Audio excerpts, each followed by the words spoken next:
Hey guys, and welcome back to another video. In this video, I'll be going through all of the national draft picks and sort of going through my thoughts on who might play early and their fantasy impact. Obviously, we'll have more in-depth videos on when we do the team previews, which I'm currently trying to collate info for, and you can help me out, and I'll show you guys in a second, or at least those on YouTube, how you can get to that to help me out for that. But anyway, let's just jump into this video here and go through them all.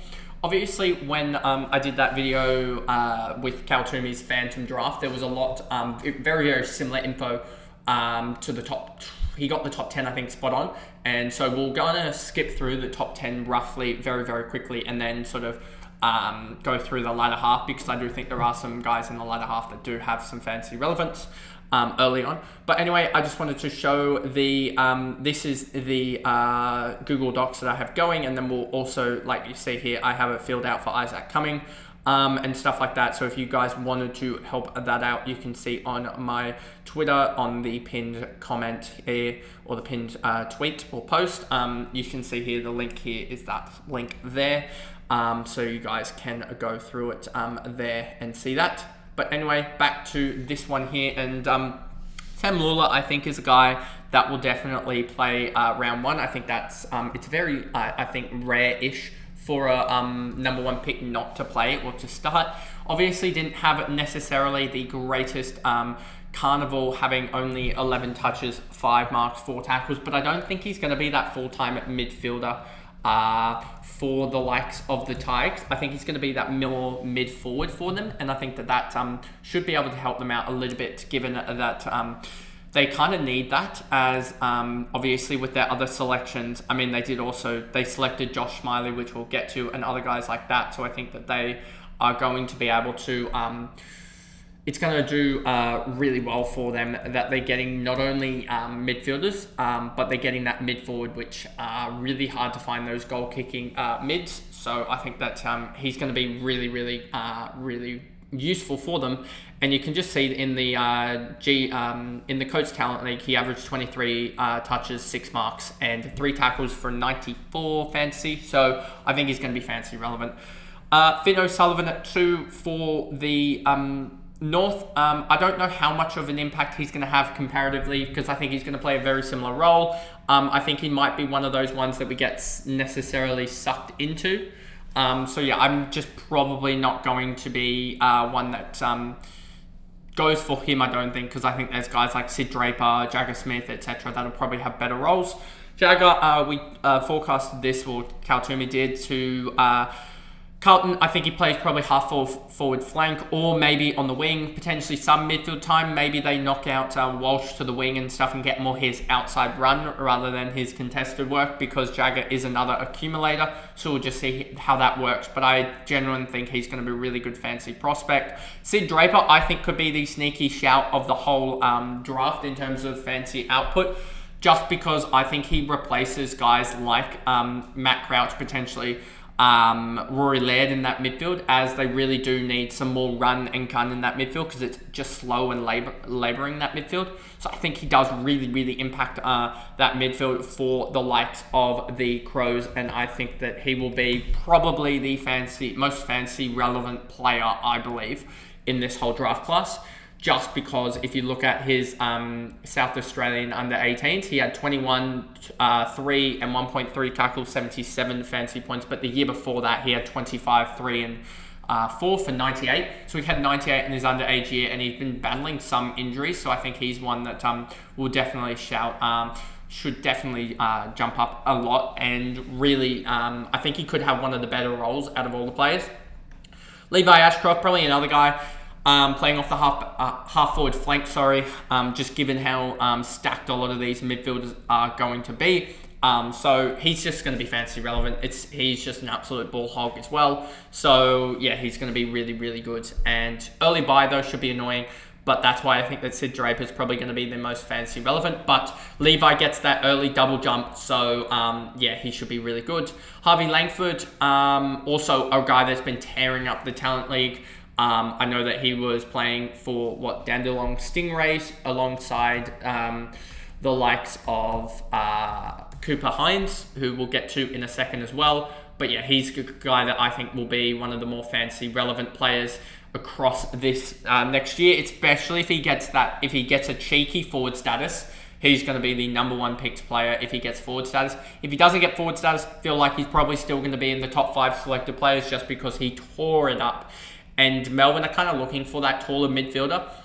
You can see for Dandelong, just looking at the stats here, 26 touches, 5 marks, 4 tackles for 100 points. And then in the under 18s, he had 25 touches, 6 marks, 3 tackles for a 119, it looks like, there. So yeah, he did really well. I don't know if those stats are necessarily aligned or whatnot, given that it feels slightly off, but it is what it is there. But yeah, he's just been absolutely on fire recently. So yeah, I wouldn't be surprised if he is also a really big scorer this next year. Josh Smiley, I think, gets the role at Richmond, which should really help him out. I know that he definitely did struggle in the latter half of the year, but I definitely think he will play really well. So I think he's going to be one that really does play really well. So I think he's going to be fantasy relevant as well, given that I expect him to get games early. Travalia could be probably the best defender prospect in terms of fantasy relevance, given that he's probably going to get that halfback role, maybe off of like a Riley Bonner slash Wangani. Malira could move up to a wing, etc. So I think he's going to be really fantasy relevant. Lombard, probably another one that plays off the half forward flank and comes into the centre. I think he's going to be better than like Jake Rogers was, who, as he's just had more years up in the VFL, it feels like, from what I've sort of seen and heard. So I think he's going to be fantasy relevant. Taru, probably not, just given the role that he's going to play as a key defender, even though he probably isn't intercepting third tall. Xavier Lindsay, midfielder. I wasn't too high on him in the previous video, but I've sort of looked back and found a little bit more about him, and I think he is going to be that sort of guy that Melbourne seem to use a little bit more, which should be really good for him. And so, yeah, I think he is one that could be really fantasy relevant, just given that if we look here at his stats for Vic Country in 2024 national champs, he had 22 touches, 6 marks, 5 tackles, 104, I think. And then for Gippsland, he had 23 touches, 4 marks, 3 tackles, 89. I don't know. I think those were playing mainly inside mid, but I feel like he's the type of player that he could really be playing on the wing. And on the wing, he could really rack it up, because we've seen guys like that do that. Lockie Hunter, I think, did all right for Melbourne on the wing. Who else is... Ed Langdon has done really well on the wing for them as well. So I wouldn't be surprised if he's wings and a little bit on ball and does pretty well there. Taj Houghton, it says a forward. Feels more like a mid-forward. I don't know if he necessarily gets up for round 1 or not, given his ACL. Kako, probably not fantasy relevant, given small forward. And if we do get guys like Harvey Langford and also like Cooper Hines and guys like that in the forward line, then they're going to be more fantasy relevant than the small forwards. John T. Fall, key forward, not fantasy relevant, but I do like the pick up there. Joe Berry, much to the same advice as Kako, not going to be fantasy relevant. Bo Allen, I think, is going to be a midfielder that plays in defence, so probably just on the midfield bench for us, to be honest with you, given that I expect him to get games early, as, I expect him to partner like Ruben Jimby in that running half-back role, to be honest with you, and then move into the midfield in a couple of years' time. Murphy Reid for Fremantle, I expect him to get games, but it's probably that midfield for Fremantle is stacked with Hayden Young, Andrew Brayshaw, Caleb Sarong, even guys like Matthew Johnson and guys like that are really just stacking that Fremantle list out. So I expect him to probably play off the half forward, maybe. I don't know necessarily. Let me actually just check his draft profile, because if he has a good kick, they might put him behind the ball. But Murphy Reid could be a guy that might not play as early as what people want him to. Analysis here, let's just check. Explosive improvements, explosive seed and size. Decision-making, handballing, poise, running capacity, scoreboard impact. Yeah, he could probably go behind the ball or in front of the ball, to be honest with you. So that'll be a watch there on necessarily his role. But I don't think he cracks that midfield rotation, given it's probably one of the better ones in the comp. Hannaford, small forward type of player for GWS, probably a no-go, just because of the massive amount of small forwards they have.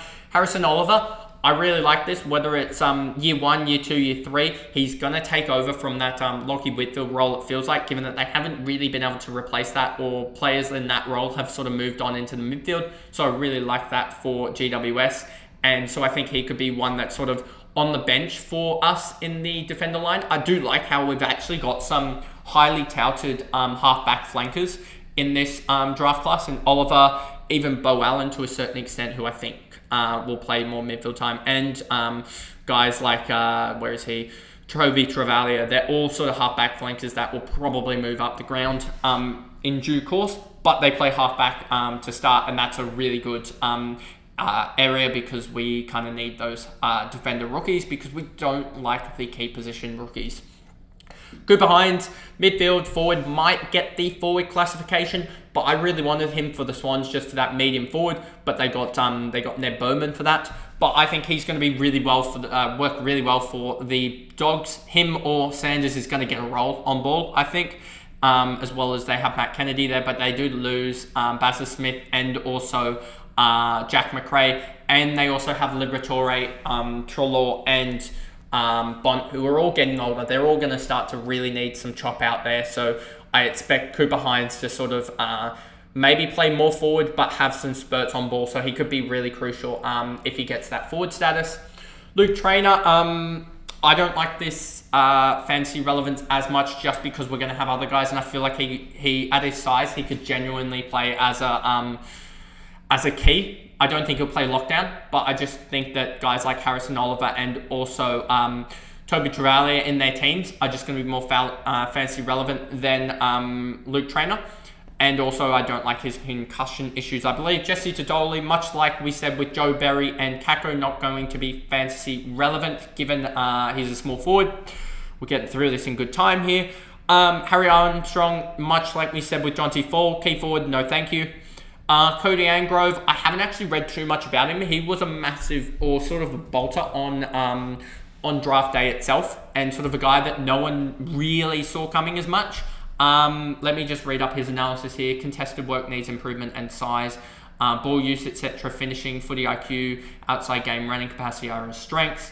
Let's just look at his stats here for a second. For Western Australia, he averaged 12 touches, 3 marks, 3 tackles and a goal a game for about 50 odd. Just don't think he's going to be fantasy relevant. I think he's much to the same sentiment as like Detoli, Joe Berry, and Isaac Kako. These sort of, and Ollie Hannaford. These guys are sort of small forwards that won't get the ball as much. We saw it even with Nick Watson, who, if we compare stats quickly to Nick Watson, who had, I'm pretty sure, a pretty amazing carnival when he did play for his carnival. Let's just check. Vic Metro, he had 12 touches, 3 marks, 1 tackle, and 3.5 goals a game. So he was a much more attacking, still getting the ball. And we saw how fantasy relevant he was. He was not fantasy relevant throughout pretty much the whole season at AFL level, especially because he couldn't find the goals pretty much early on in the year. And also, just small forwards just don't get the ball, as simple as that. Especially when he was playing part-time midfield, I feel like, or just having times in the midfield. Whereas, him and other guys, those small forwards just aren't fantasy relevant.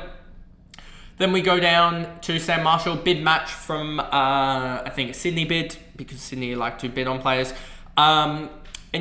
We saw this one coming, 185 centimetre. I don't know if he necessarily gets into the Brisbane starting team early on, like his teammate now in Levi, who will play early on. I just don't really see a role in the team, just because they are so stacked, absolutely stacked there in that area. But if he does play, he's another ball accumulator, so I really like him if he does actually play. But I just don't see him playing. Now, Bowman probably does get games early on, 186, 187 centimetre medium forward.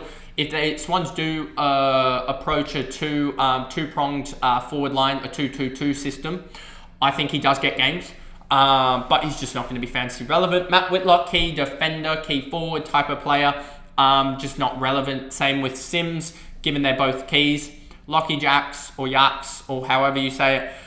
He could be interesting. 185 centimetres. If I'm just thinking about the Bulldogs defender line, Joe Hannison's getting on, and I don't think he played too many games. yeah, I can't really think of Bailey Dale's down back there. Let's actually look at Lockie, because if he is a ball user and they've lost Caleb Daniels, who was sort of playing down back but wasn't really sort of whatever you want to call it. Let's look at this. If he is what I think he is, strength, competitiveness, consistency, intercept, kicking, rebounding, composure, improvements, composure, and strength.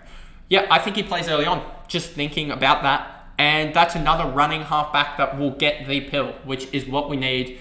Looking at his Vic Country under 18s year, 16 touches, 4 marks, 1.5 tackles for a 68. That'll be good at, pick 29. That's probably about the 240k range or so. 240k for him. That would be about the 26 or something. If he gets like 50 or 60, that is perfectly fine, especially on the bench, given that we're going to have Travalia, Harrison Oliver, and some other defenders. And we usually stack the defender line anyway, to the point that like Kitty Coleman is going to be like our D5. And probably one rookie on there. So, yeah, I think he's a guy that could probably just play early and do really well. Job Shanahan, key for Western Coast Eagles. I really like this pickup in general. I wanted him for the Swans pick here with the Ned Bowman pick. So, for him to go here at 30, that's an absolute steal for them. And fair play, they've done really well out of this. And he can swing both behind the ball, but he's a genuine key forward that can clunk a contested mark and kick goals. So, I think he does play early, but not fantasy relevant. Josh Dolan, I think he's another much to the same breadth of all the other small forwards. I think if we just go here, forward midfielder, so he does play a little bit more midfield time. Jesse Tadoli is the same sort of prospect here. I just don't think they get too much midfield time early on, given that we're saying that guys like Cooper Hines are going to be ahead of him. Endurance, kick, energy, short kicking, speed, vision, work rate, and then his improvements need to be his defensive acts and size. If we look at his stats here, Carnival, 13 touches, 4 marks, 1.7 tackles, 62. And then for Sandy, 20 touches, 5 marks, and 1.8 tackles a game for an 85. Seems very, very similar to all of these other small forwards. Barat and Whitlock, Nichols and Mraz, all keys, all probably not fantasy relevant, so there you go. Jack O is another guy that I haven't done too much research on, to be honest with you, and I'm doing research on the run at the moment. But I think he's a guy, just looking at here, his Vic Country campaign, 13.5 disposals, 4.5 marks, 1.5 tackles, 53. But his GWV Rebels campaign, 22.5 touches, 4 marks, 4 tackles for 77. I think he's a guy that he could be really good. A massive player in a massive midfielder, I should say, 194 centimeters. So maybe he plays sort of goes in front of the ball as well a little bit. A versatile mid who can play on the outside or inside. I think he's one that could be interesting. I just wonder where he necessarily plays. It says he's going to play on the wing. That's what he was talking about on the draft night. So he's a really tall winger. I think he could get games early, just thinking about it here with what GWS has lost in Perryman, Cumming, and who else did they lose? They lost some other guys. But yeah, I think he could be a guy that plays early, given that they haven't really addressed too much of their sort of the midfielders that they lost in the trade period. So I think he's one that could play early, but I'd also have to look at guys that on their wing like Faye and guys like that who could play ahead of him, but we'll just have to wait and see on that front. Guerin is a forward/ruck, so I just don't think he plays, to be honest with you. Christian Moraes is a guy that I think could shock people. I think he's a guy that should have been top 20 if or not. He was like talking about that area, so in and around the draft. So I think he's a guy that probably fell down just a little bit. But if we look at his analysis here for a second, accumulation, clean hands, endurance, run and carry, scoreboard impact, versatility, but his improvements are defensive running, kicking technique, and strength.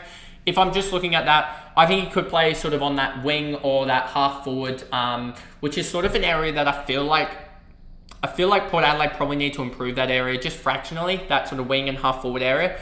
I just want to quickly look up what was their lineups for the final game of the year that they played. They had Jace Burgoyne and Travis Boak on the wings. Jace Burgoyne I sort of expect to go behind the ball, to be honest with you, just looking at this lineup here. But then their forward line was Willie Rioli, Dusty Burn-Jones, Mead, Dixon, Radically, and Georgiades. And then on the bench, they had Sins, Butters, Wines, and Narkle. Yeah, he replaces Narkle easily in this lineup, or probably even... he's going to play, I feel like, early on. So I feel like he's going to be the shock. And I wonder if he does get... I think he will be just a midfielder. And I think he's a genuine on-baller when he actually plays for teams. But when he had to play for, who was it, Vic Metro, I think he had to be pushed out to sort of that wing role. Whereas Eastern Rangers, in his underage year, he averaged 26 touches. And in his in this draft year, he averaged 24 touches. So he's definitely an accumulator, like it said. And I think he's one that could really shock people. I just think we need to see games from him. Angus Clark, key defender, doesn't really line up with what I've remembered from him, as he's 189. So let me just check this. 1 second here. Feel like he's not really that, but let's just check. Strength, kicking, marking, rate of improvement, rebounding, versatility, and his improvements need to be exposure and rawness. Yeah, he's an interesting one. I don't know if he's necessarily a guy that will be a key. Just looking at this and looking at his stats for South Australia, 17 touches, 3 marks, 1.5 tackles, 66. Seems more like that sort of taller rebound defender, But interesting that they have him listed as a key. Harry O'Farrell probably won't play early as he's a key anyway and won't be fantasy relevant. Riley Bice was playing for the Warrabee side, and he is an actual mature age player. He's 24, and I think he could get games early-ish, give or take.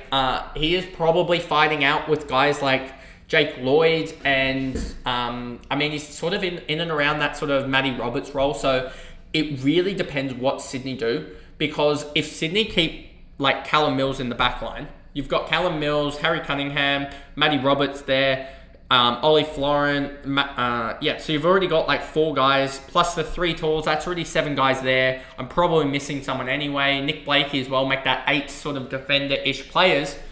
There's no room for Riley Bice. But if they move Callum Mills or Matty Roberts more up the ground into that sort of midfield contested player, it means that 1, Angus Sheldrick isn't going to play. But 2, it also means that Riley Bice might get a shout there.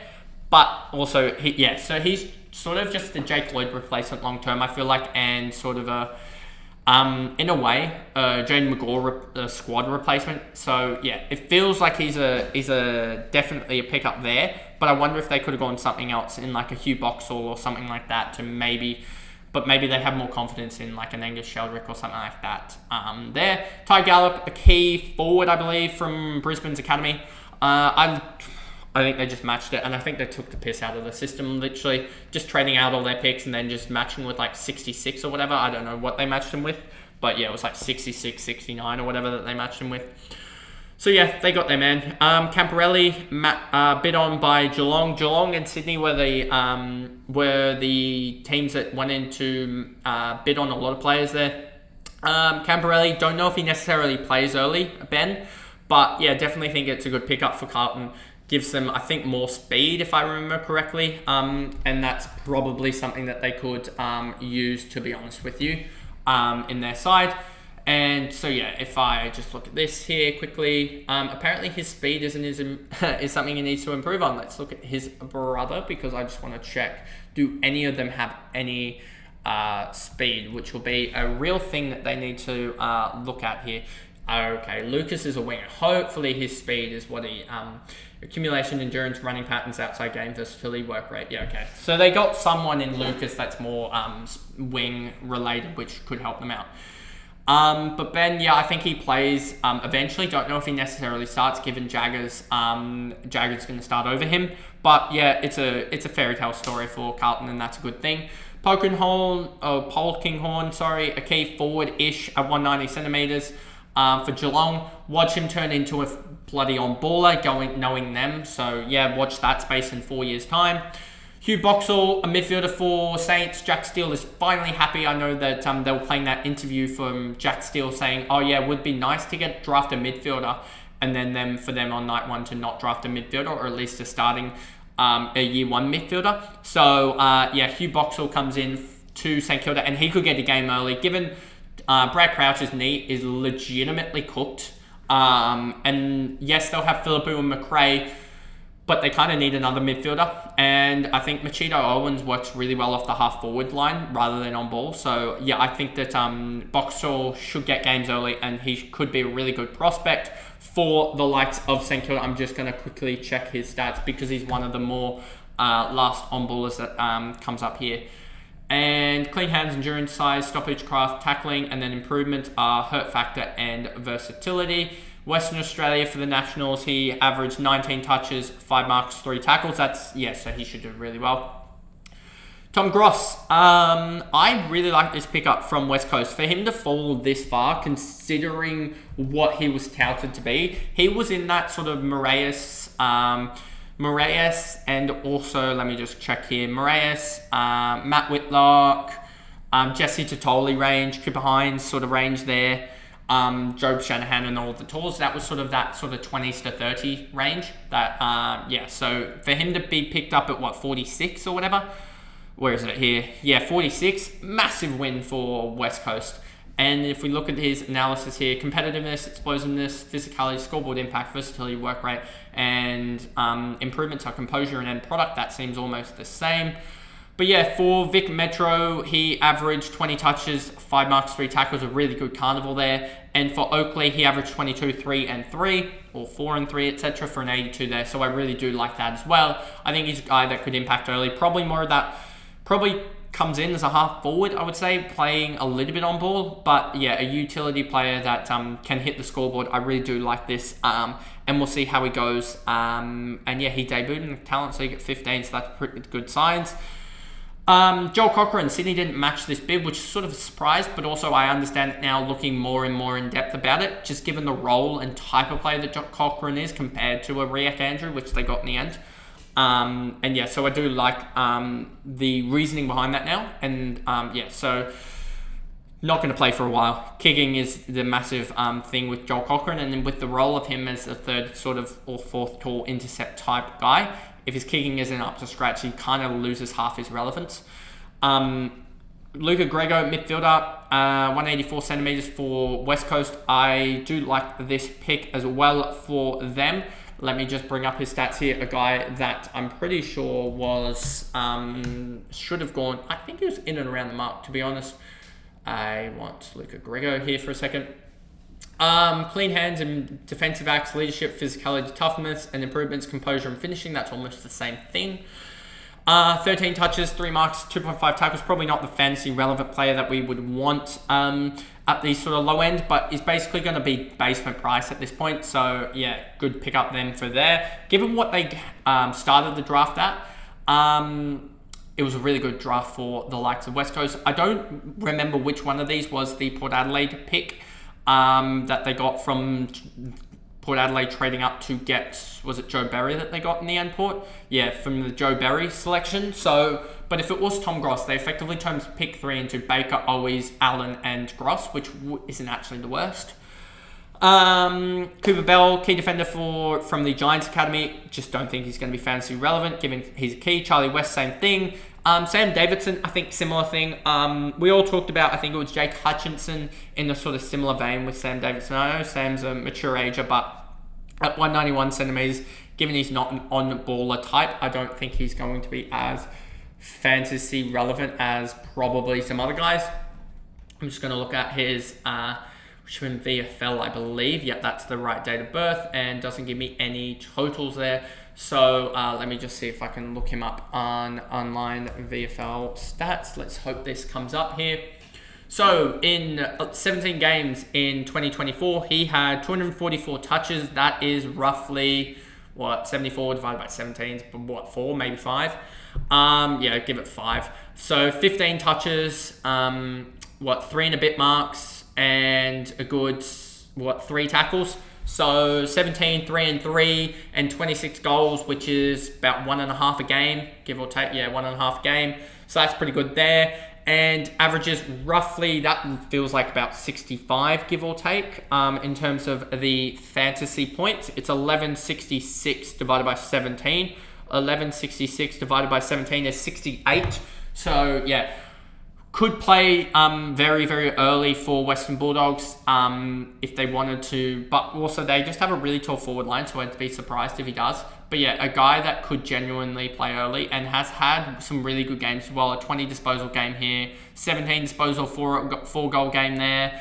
Another 20 disposal, 2 goal game. So yeah, he's definitely played some really good games in general. So not the worst pick there, I don't think, for the likes of Western Bulldogs.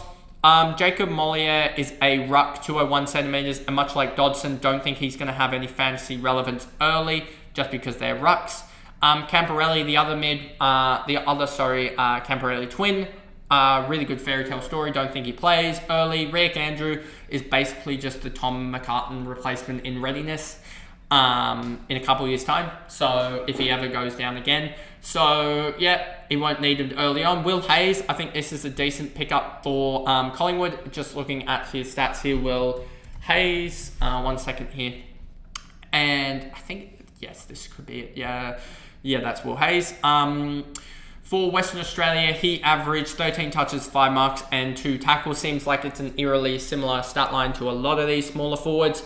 Don't know if he necessarily gets games early on, given that they've got sort of Bo McCreary in that, but he's a wingman as well. So this is interesting, given that they have him forward status, but he's a wing. Could he get games for Collingwood on the wing, given they have Josh Dacos, and who's the other winger for them? Let me actually just check who was their last. Who was it still Sidebottom, their other winger? Will Hoskin-Elliott. Yeah, he could get games early on, just thinking about it here. Jack Crisps has sort of played on the wing a little bit. So that'll be interesting if they do that. He could get games, but we'll just have to wait and see, given that they had a massive injury crisis last year from memory. So yeah, will be interesting to see if he gets games. But also, you've got guys like Ed Allen in front of him, so I sort of expect Ed Allen to play. But also, when you think about Harvey Harrison, he's out as well, I believe, with an ACL, so he could get games there, Will Hayes. Luke Urquhart, I just don't think he gets games, to be honest with you, in the North system, given that they've just selected another midfielder. I think they really need to go probably taller and just select a sort of key position player at this point. Maybe you get like an Aiden Johnson, or an Aiden Johnson probably would have worked. I think there was also other key position players that went in the rookie draft, which we won't cover today. But yeah, I don't necessarily think they needed another midfielder. Jasper Olga, I think this is an absolute steal. He was considered, I think, 30th or so in the draft. And for them to get him for a pick for a future 4th, I think it was, is an absolute steal. Is an absolute steal for them. What have I done wrong? I forgot the P. Jasper Olga. Yeah, I don't know if he'll have as much fancy relevance, given that he's sort of that small, medium forward type player at 183. So just a good pickup from Richmond. Tyler Welsh won't play early, and if he does, not fantasy relevant. Patrick Saad, Saad, I think it is. 180 centimeters. I just don't think he plays, to be honest, early. Rice, and when I don't think he's gonna play early, to be honest with you, with the Essendon system. Let me just check here. Unwin, sorry, not Owen. Unwin. Let's just check here. What is his? GWE Rebels for Vic Country in 2024. He had 2 games and averaged 9 touches, tackle, and a goal, half a goal a game. Then the Rebels, he averaged 16 touches, 2 marks, 3 tackles. So just don't think he's going to be fantasy relevant. Luke Kennedy, a more sort of, I feel like this is a Liberatore replacement type of guy. He was definitely touted up for the Swans pick in the 40s, which they ended up going Bice. So that was sort of what they were talking about with him. And I think he's a genuine, a really good player to pick up at this point. And so 180 centimeters, a much more tackling sort of grunt type of player. So I really do like this pickup for the Bulldogs. Does he play early? He could, given how their midfield is shaping up. But I think he's a guy that once Libba starts to sort of slow down a little bit, I think he's a guy that genuinely comes in and will tear it up, to be honest with you. I have high raps for him. Carr, 191 centimeters, just don't think he plays early for Freo. Cody Anderson, don't think he plays early for Hawks, but I've heard high raps about him in general from a lot of the Hawks fans. So I'm just going to quickly search up his stats. Cody Anderson, let's just check here. For Vic Metro, 1 game, 2 touches. That just sucks that he didn't get really game time. But for Eastern Rangers, 22.5 touches, 2 marks, and 6 tackles a game. I really like that. He's played for Eastern Rangers in the Coach Talent League for the last 3 years, and yeah, he lives up to Tom Liberatore's sort of matches in the tackle numbers. High tackle numbers is something that I really like to see out of these guys, given that tackles are points generators, as well as if you can just get, as a midfielder, if you can get up to 15 touches and 6-7 tackles, you're genuinely getting up there in terms of points, because 15 touches is going to be mostly about 40 points. 5 or 6 tackles, that's another 20, 25 points there. In that's already up to what, sort of that 60 range, and then you add in a couple marks and that's already in the 70s range. So he could easily do that as a rookie, but don't think he plays too much. Hamish Davis, I really like this pickup from the Eagles. For him to go this late, given that he was sort of in consideration at 30s to 40 range, that was where most people had him. For him to go here and be a local product, they've got an absolute steal here. Not going to be much fancy relevance there, but I just really like 190 centimeter forward here. Lennox Hoffman, key defender, don't think he plays. River Stevens, small forward, don't think that much about that. Aiden Johnson, mature age, key forward, probably plays, but not going to be fancy relevant. Caton Mateo Fay Forbes, I butchered that. 189 centimeter forward. I just don't think he plays early on, but watch them turn him into an on-baller. And then Zach Johnson is a guy that I thought would go a lot earlier than this. I think he was the 51st rated prospect from a lot of people's boards, in and around that range, give or take. But yeah, I think he's a guy that could really play early for Essendon. I know that they have, I've forgotten his name. Let me actually just check up the Essendon squad here, because I'm gonna once I see it, I'll here we go. 1 second, let me find him, because he's been really hitting the tracks really well inside Al Howley, or Howley. I said the same way twice, even though I probably butchered that as well. But I think him and Zach Johnson play a very, very similar role, it feels like. I could be wrong in saying that, but it feels like Zach Johnson is known for his ball use and his IQ, and that feels like more of that halfback role. Maybe they replace Nick Martin there, and Nick Martin goes on ball. Maybe that's what they do. But yeah, I've really liked the way he's worked. 14 touches, 4 marks, 1.7 tackles, and then for Vic Metro, and then in the Talent League with Northern Knights, 26 touches, 5 marks, 2.3 tackles, and almost a goal a game. He's one that I think will surprise people, so put him on your radar. And then Logan Smith, GWS Academy ruck with the last selection, 71st selection, not going to play for a couple of years, but he's a guy that definitely could be the best ruck of the draft class, given that, no one really thought about him, given that he had the GWS ties, and GWS were always going to match a bid if it came, if not just select him outright, which is what they did in the end, if I remember correctly. And then, you have the 20-odd picks in the rookie draft that occurred, but won't go through that, and they'll just be mentioned, I think, in the team previews that we'll do in December.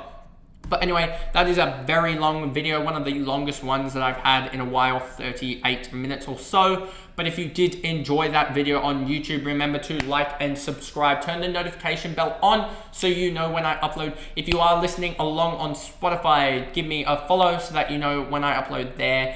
And if you want to hear all my tweets, whether it be currently about the Australia's batting woes with a generational 30 to 35 average, then go over to my Twitter. KB Sports Fantasy is my YouTube Twitter, and my normal Twitter handle is KaiBroom35. So I'll see you guys over there and in other videos in the future. So I'll see you guys then.